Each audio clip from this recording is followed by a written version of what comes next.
Are there a lot of people?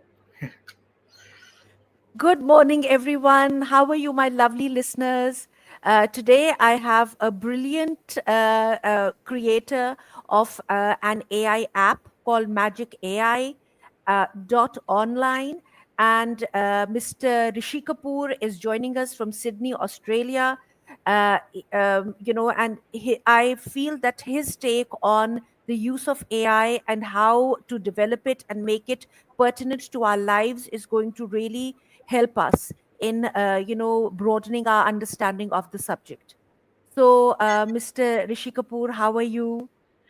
Hi, Rashika. I'm all right. Thanks a lot for the brilliant introduction. Really touched. And hi, everyone. I'm really excited to be here and talking about AI today. Yeah. So Rishi, if you could, sort of tell all our listeners a little bit about your life journey, how Sure, you started, and what led you to AI and the technology industry. sure. So my IT industry started from 2009 when started to teach at the University of Wollongong in Australia. And from there, actually, the interest ignited in terms of being a hands-on technology worker. So I have worked in multiple corporations, right from Allianz to Kaplan to other multinationals, Turnitin, a lot of education companies, a lot of universities in New South Wales. And I've also used AI in terms of the e-learning creation, learning and development, content generation, content management, as well as developing faces, avatars for teaching, as well as providing multiple adaptive learning models, learning pathways, and as well as providing automated information generation from my own startup as well. So the AI interest actually started when I met a couple of people from the industry about 2 years back, where I actually began it fully fledged work on my AI startup. So I was working with a number of back-end technologies like Python, which kind of complicated in this discussion, but I've used Python and React JavaScript to actually create the backend, and the front end was created using a number of other technologies like HTML5 and also integrating the APIs to actually interconnect the AI GPT models in Magic AI Online. So that's where the interest happened, and now I'm actually using AI about 75% of my time at my work and my personal life, Amazing. also providing consultation to other startups as well, also talking to the medical industry to actually enhance their medical offerings using the AI models as well. So yeah, so that's where I'm at. So yeah, about 17 years of experience. Amazing, Rishi. I mean, and a lot of what you said just went over my head because I'm not an AI, a technology or an AI person at all. So, Mm. so tell us, like, were you always in Australia? Where did you start? Yeah, Where were your early years? Did you sure. migrate? What happened? Could you tell Yeah, us? sure. So I complete my undergraduate degree from Lahore, so Pakistan. So, and after doing my undergrad, I went to Cambridge in UK, and I did my MBA from there. I stayed there for about 4 years. I was actually working for the universities in their marketing department, as well as working in the finance industry that time for Barclays Bank. And from there, after completing my master's, I flew to Sydney, and I actually wanted to enhance my knowledge that time in information systems and accounting and finance. A combination of both these areas were pretty much in demand about 15 years back. So I actually did my second master's, which was by coursework. And after that, I became a lecturer at the University of Wollongong. And then I started my corporate journey after that, my time in the University of Wollongong. And then I started working in multiple other universities like Kaplan Australia, Kaplan Business School, University of Sydney, University of New South Wales. So I worked in all these higher education areas where I've taught from foundations courses to master's level in multiple subject area, but predominantly in IT and computing. That's So amazing, Rishi. And it's why aren't you in Pakistan? Why are you in Sydney, Australia, doing all these marvelous things? Is there no scope for a man of your knowledge and caliber in our country? I think that's a great question.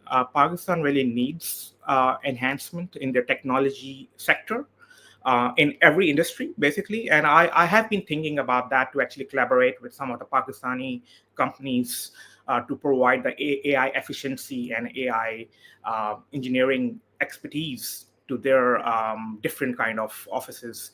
I can give you a reference of a company called Edo. They actually they are based in Singapore and Australia, but they have a collaboration with Pakistan. All their workers are from Pakistan, and they Oh, are a global huge company now called Edo.ai. And I want to do something like that, probably at a bigger scale, because I have lived in Pakistan. I'm a Pakistani by heart. So I would love to get there and be a hands on practical worker over there in terms of the AI and technology arena. Yeah. that's amazing. That's amazing. Okay, could you tell me a little bit about your startup? Yes. What led you to think of the idea, and what is it that your Magic AI is going to do? Sure. So the idea actually originated about 1 year back when I was actually, before that, I was playing with different models, different startup ideas. Like I was talking to investors. So after talking to like three or four biggest investors in Australia and globally, like Blackbird, like SoftBank, and Airtree, and after getting their suggestions on the best idea for a startup in the future, I actually developed that project charter where I wanted to actually introduce multiple LLM models, or you can say GPT models, for different subject areas. So rather than going to Chat GPT and just searching for general information, what I've developed is something segmented approach to the AI software. So that means that you have separate GPT for different subject areas. Like for research, you have a separate GPT, so you can only search research areas, so you can't search anything else. That helps to reduce the confusion and make it more dedicated LLM or a model for a specific subject area. So the second LLM that I've integrated is for the healthcare, so general healthcare questions. Number three, I've done it for general legal information. And the fourth GPT model that I've used is for accounting and finance. And at the moment, it's at the very early stage. So what we are doing now is to actually enhance those LLM models to RAGs. So RAGs is basically an enhancement of the current models by which you will get additional accuracy in the answers, and the answers will be generated from multiple known sources rather than general information from Google. So that would be very helpful in terms of of course, the medical and the legal industry, because they depend on compliance and Yeah. regulations, and that information must come from a reliable source, right? So that's what we are working on currently. But at the moment, the platform is still live, and people can use it, and people are using it, of course. So that's just the concept of that model just came from my research, talking to the people in the industries, the CEOs of medical centers, legal firms, banks, and of course the investors. So I thought that's the right time to actually develop this model and keep on enhancing it so that we can be the path breakers or trailblazers for this concept. So yeah, that's how it started. Sounds amazing, Rishi. It sounds so complicated. Okay, for a person like me who has got, like sort of zero knowledge of, Hmm. technology and AI, could you tell Yeah. me what is the difference between LLM and RAGs, and Yep. why like I got the point that, your model is going to be more subject specific, like Hmm. like doctors or lawyers or, Yeah. engineers, whoever, they can use it to get very very accurate information.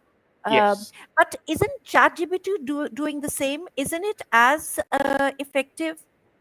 So what ChatGPT is doing, it is as effective, but you have to buy like the paid model of that, which is like $20 per month in Australia. But I don't know what the price of that is in Pakistan, maybe lower.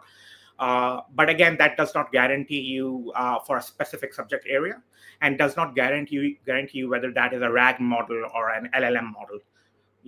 So only the person or the people or the companies who have actually developed a customized AI software or AI website, only they can tell you with full surety that's a RAG. We are using a RAG model or an LLM model. But in GPT 4.0, which is the free version, it does not use the RAG based models at the back end. So that's Okay, the could you tell us what is LLM and what is RAG? so What do they mean?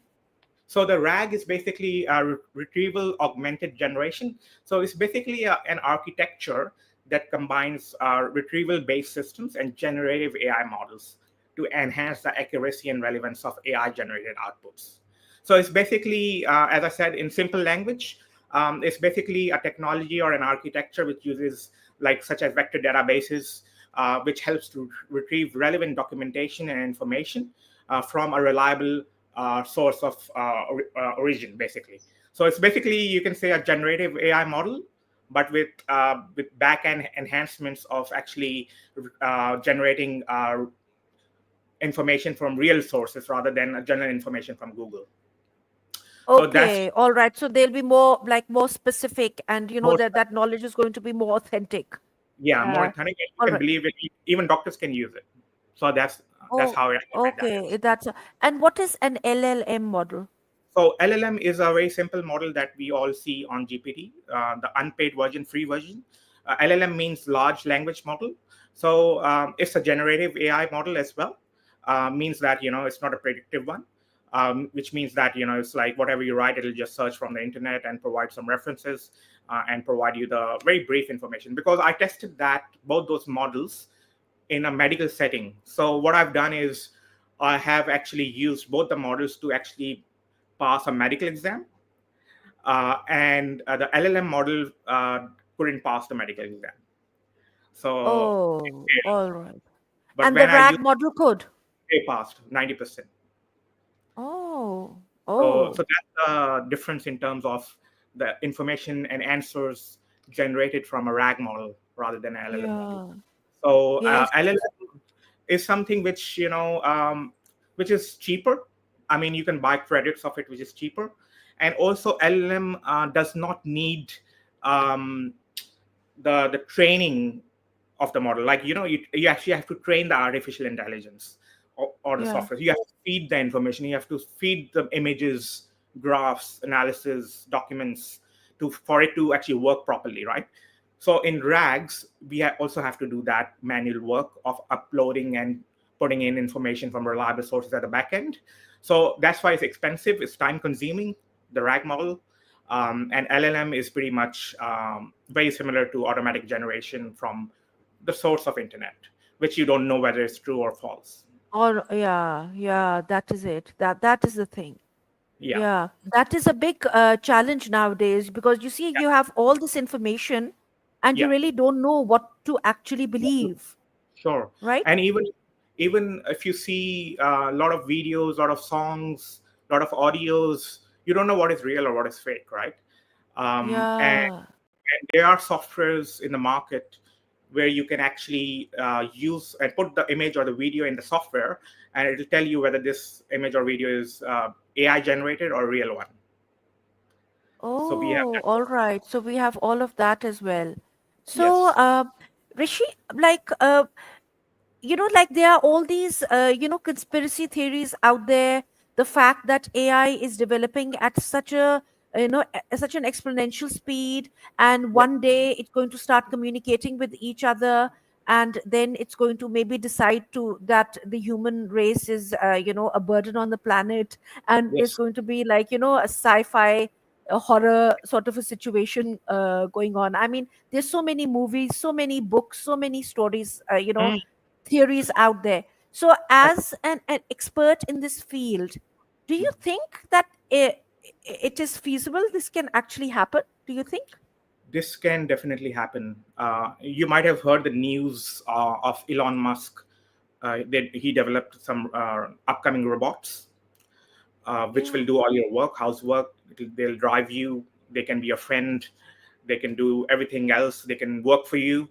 You don't have to do anything. So that will be on market in 2026, and they will be sold for $20,000 to $30,000 each, and they will be like your personal companion, personal worker.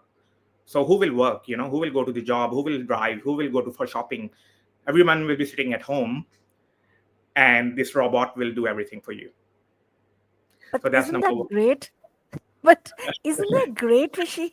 It is. It I is mean, great as well. I but no, but my question was that do you think they're going to kind of turn on us like Um, they like iRobot situation with Will Smith and all of yeah, yeah. that movie sort of a scenario? Do you think it's going to happen? Hopefully not. I mean, with the No. technology, hopefully with the technology that is being used in the robots, there has been some issues with that. Like one robot actually committed suicide. Really? I don't know how, but that was in the news. Really? So that's why they are doing a lot of experimentation, testing to actually ensure that the robot will not do unethical things or So I mean, we can have like robotic suicide bombers. yeah, Nobody has to act. Yeah, I mean, certain terrorist organizations will be lining up to buy them. But I yes, mean, jokes aside, but this is yeah. like. And do you think we could have robot armies? We could Oh have yes, robots fighting.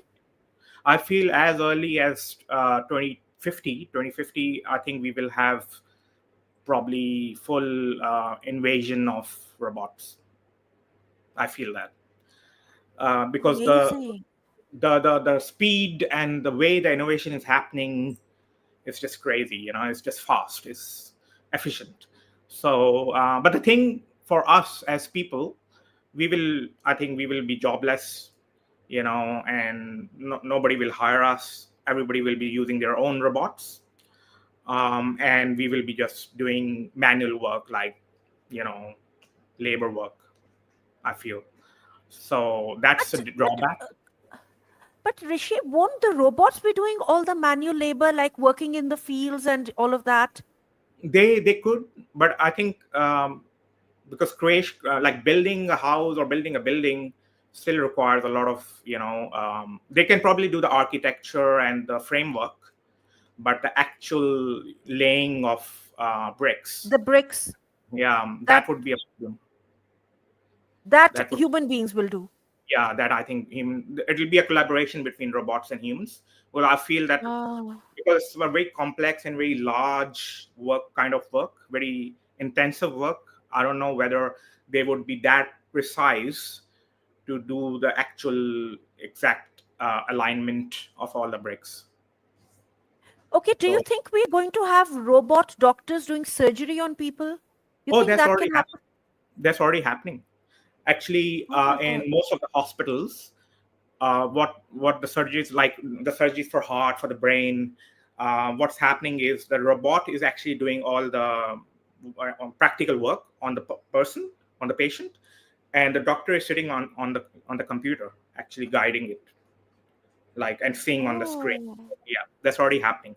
But in the future, what might happen is that we can feed the whole operation basics into the robot, and then we can just leave the robot to do everything, and we don't have to see him or the robot. No, I think but that's what if something happens, something untoward happens, like but that would cause a lot of legal implications. Yeah, a lot of legal implications. yeah. So I feel that should never happen. In terms of the robot should not have 100% of the control of the patient. I think what is Hmm. happening right now, that the doctor is actually looking at on the screen and guiding the robot to do the surgery. I think that should continue, because the advantage of that is that the robots are performing very precise and accurate surgeries. Because Yeah. when a human performs a surgery, they can be nervous, anxious, panicky, and their hands will move, you know. And Yeah. that's why I think robots are much better for that. They're better for that. Okay, for certain jobs, We could have robots, and for the creative aspect, it's going to be humans. Okay, Yes. Rishi, in the context, you've lived in both countries. You've lived in Australia, which is very, very developed, and Yeah. you've also lived in Pakistan, which is, Yeah. still in the developing phase. So, Sure. do you think, like poor countries like us, Mm. where I mean, who can buy the 20,000, $30,000 Mm. robot? I mean, Yeah. maybe one or two people in Pakistan, but very few people would. But and China would probably make a cheaper model. Yeah. They will. They So for will. but it would probably not be as good.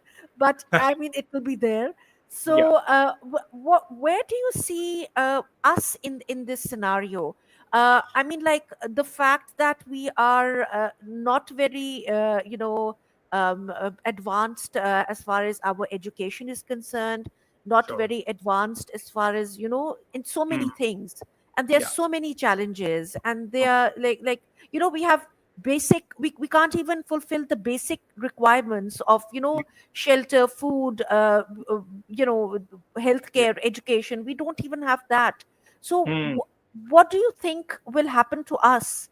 Yeah. And can we use your magic AI online app to make lives better for Yeah. us? Yeah. Yeah. Why not? So first of all, I feel there's no shortage of talent in Pakistan. I think there are some exceptional AI engineers in Pakistan. The only thing is that they don't have the right funding, and they don't have the right investors, and they don't have the right opportunities or offers from global organizations. So that talent is getting wasted basically in Pakistan. So number one thing is, as you said, like once the robots come into the market and China will copy it, that will definitely happen. And eventually then India will come in and copy the robots, and Yeah, yeah, and that will reduce the price because the competition will increase. So yeah. let's imagine in 2050, one can get a robot for like $5,000 instead of $20,000. Then it might improve some situation in Pakistan because some people can afford $5,000. Mm. Number two is, what they can do is actually, I would recommend the youth of Pakistan to actually collaborate with big AI or IT companies or investment companies like venture capitals, to actually and spend more in startups. And once they do that, there will be an exchange of collaboration and funding and money, and will come from both ways. Because I know a lot of Pakistani people in US, in Singapore, Australia, they are doing some great work.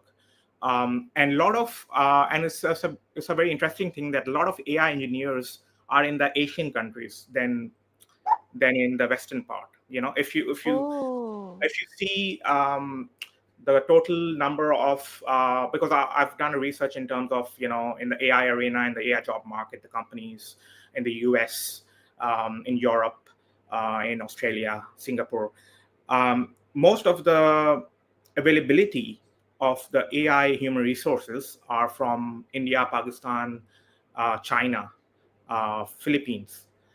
They are the ones who are really, really high performing programmers. They have attention Mm. to detail. They are fast. They are technically efficient. They've got the right qualifications. But if you compare that with the people who have born and brought up in Western countries like US and Australia and Europe, they are not as efficient or as programming savvy. You can say that. So that's why I feel that's a huge talent that is just being wasted for low pays and not getting enough funding, not getting enough opportunities. So that's number one thing for me. And I feel we can change that once we actually, for example, if I bring my Magic AI over there and then people can start using it, then we can enhance it together and make it global, and then seek funding.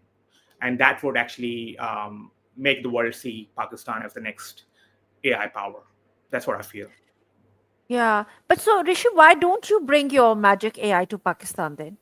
I will definitely, because I was invited for a couple of conferences to speak on this subject.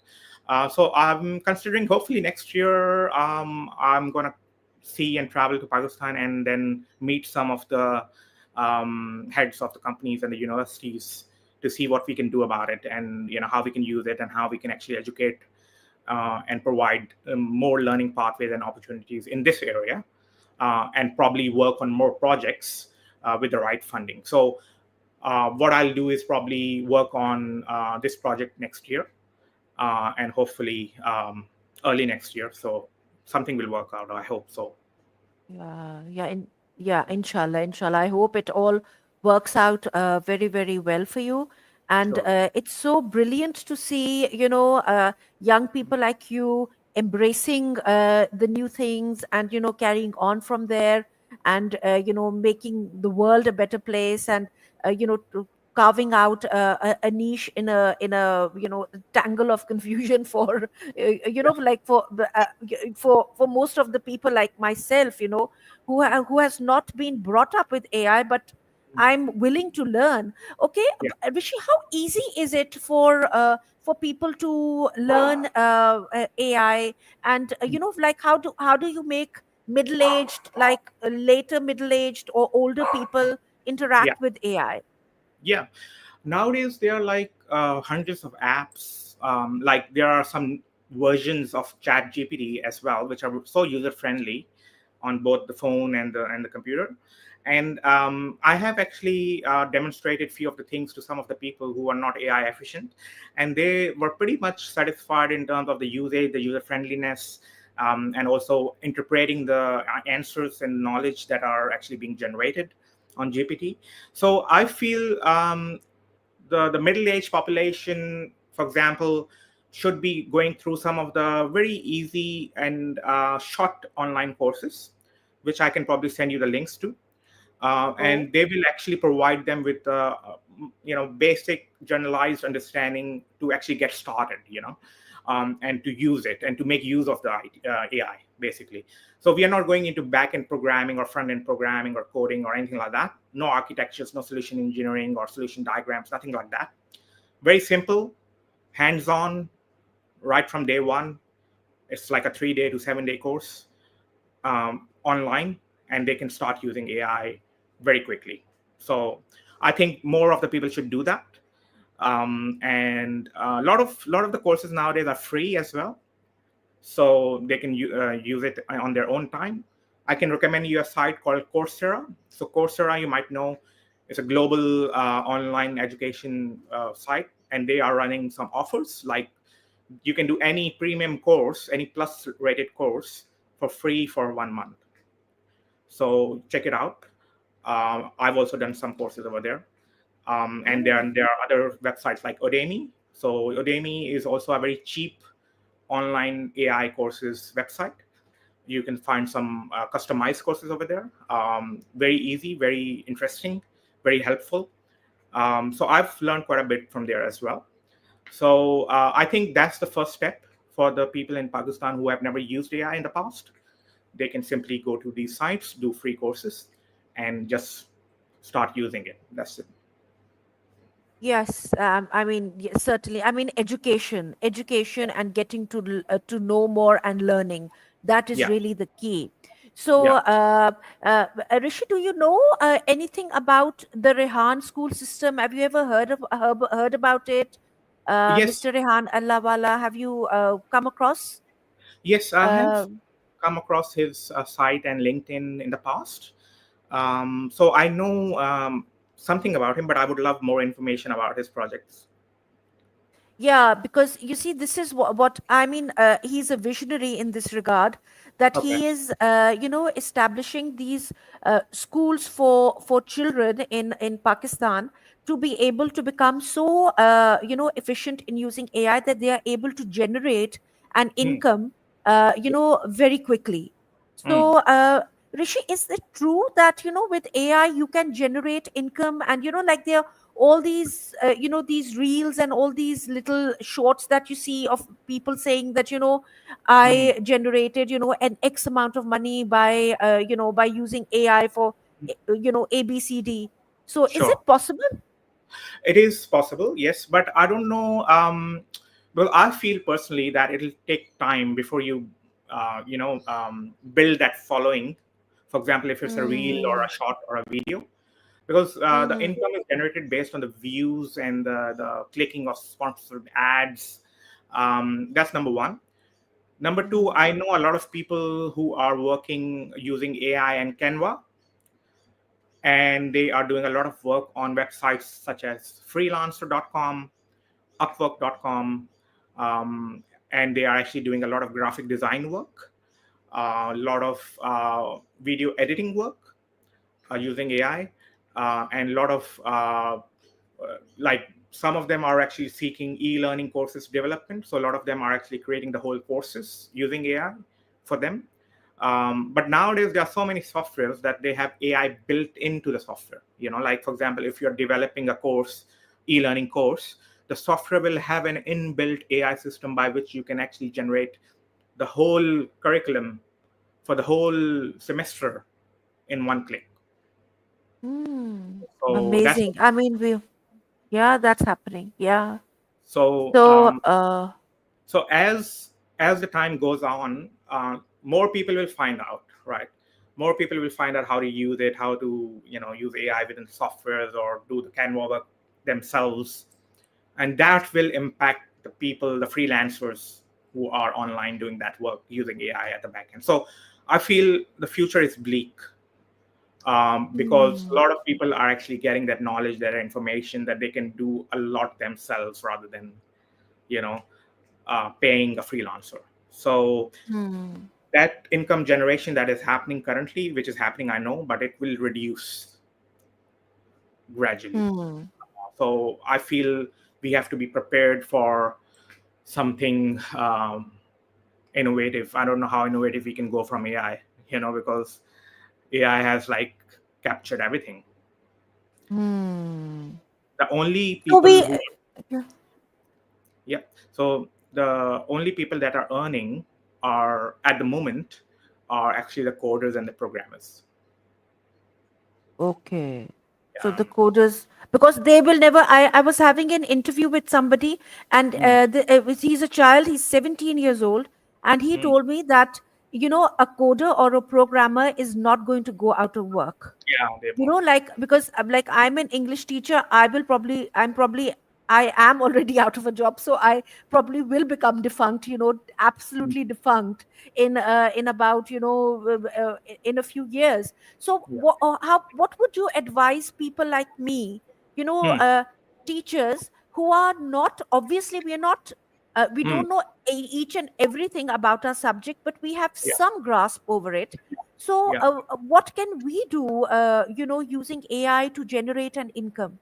Yes. So it's a very good point. Teachers, you won't believe that a lot of universities and colleges in Australia have gone full time face to face. So that means no matter if you can learn English or learn any subject using AI, they still need teachers to teach in person, face to face. So I feel that this will not go away soon, because people and students and principals and heads will always need a teacher in person to teach the schools, especially in the schools. I'm not sure if you're teaching in universities or colleges, because a lot of people in Asia are using apps like English teacher apps where you can are talking to AI person, and he or she is responding back with a corrected sentence, right? And that is actually more or less paid. So Yeah, the students will not be paying at two places, you know, yeah, app yeah, or in the school. So even their parents won't support that. So I feel teachers are safe. It's only the drawback will be in the content management or the content generation. So because a lot of teachers are using AI to actually mark the assignments or create the content for the school or the college, that is a place where some of the hours will be cut off, which teachers actually used to spend on content creation, right? So I feel it won't go away, but it might be impacted in that way. Like few hours will be mm. cut, but teaching will be there. So you don't have to be afraid on that. Okay. I mean, I still can, but if I was to, let's say, generate an income online now, how would I go about it, Rishi? So my number one advice would be to actually create a lot of, I would say, unique videos of your experience, of your teachings. Because I know a lot of people who are still generating from YouTube, like, and most of their content is actually AI generated at the back end, and they are just in front of the camera and talking about it. But because not many people know exactly what is AI or what's not AI. So you have to be very smart in terms of providing a video generate content on the video, basically, or speaking on a video in a way that looks natural. So that's number one point. But you have to build a following. I don't know if you have any following, but for that you will have to build a following. Uh, I have no big following at all. I'm just, like it's thanks to my, this training program that yeah, I never thought I would have a YouTube channel. I never, I kind of thought that, Nini, this can't be me. But here I am yeah. speaking No, to you. We are I'll live on YouTube. yeah, I'll Yeah. tell you a secret. I'll tell you a secret. Where, most people think that they will only earn if they have a million of followers or 50 lakh followers. That's not the case.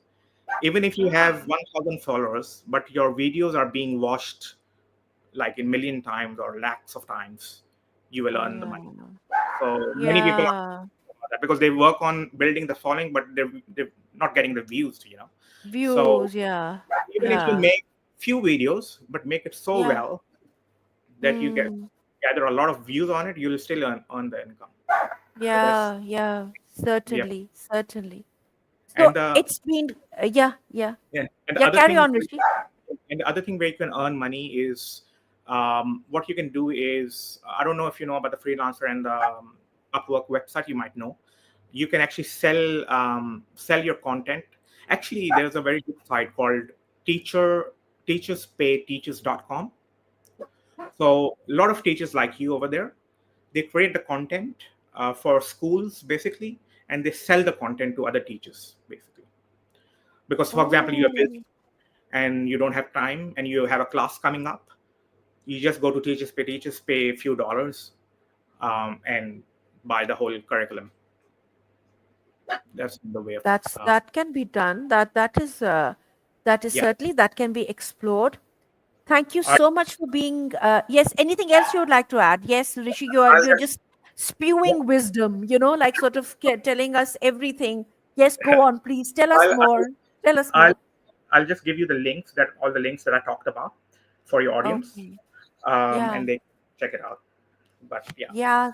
Thank you so much, Rishi. Thank you so much for being here today and taking the time out and like being so generous in giving us all that information. no, And and I will certainly, my this video is going to go to all the the people, the administrators in the Rehan school, and yeah, maybe they contact you for your magic AI online thing. And this is the so first time I heard about rag. thanks. I Yeah, had no, because for me a rag was just a piece of cloth, but yeah. it is, yeah. Yeah, but it means something else in the world of AI. Thank you True. so much for being with us. No, And it was a pleasure and an honor. no, And I hope all my listeners are going to learn a lot from this interview. yeah. Thank you Thank so much. thank Thank you. you. Take care. Thank you. Bye.